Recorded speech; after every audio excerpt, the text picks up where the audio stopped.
જય માતાજી મિત્રો, તમે જોઈ રહ્યા છો કે આકાશમાં વાતાવરણનો પલટો થઈ ગયો છે. અમારા બાજુ તો વરસાદ આવે છે ને જાય છે ને વાયરો આવે છે ને જાય છે ને એવું છે. તો તમારા બાજુ કેવું છે કમેન્ટ કરજો, કેમ કે હવે ચોમાસાના દાડા હેડે વરસાદ ચાલુ છે એટલે આપણે કોઈ કામ છે નહીં. ઘેર નવરા બેઠા છીએ, ગાયો ભેંસોની ચાળપૂળો કરવાનો છે તો આપણે જવાનું છે હમણાં ચાર લેવા માટે. થોડો વરસાદ ફોરો રહી જાય એટલે હાલ વરસાદ તો નહીં, પણ 5-10 મિનિટે ઝાપટું આવે છે, એના કારણે અત્યારે ચાર નહીં લેતા.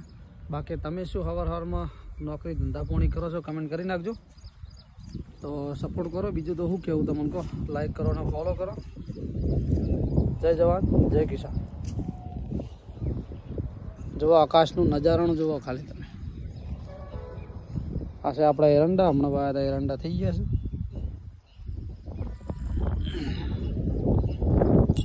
હે વાદળ ઉમટ્યા ને આ મારો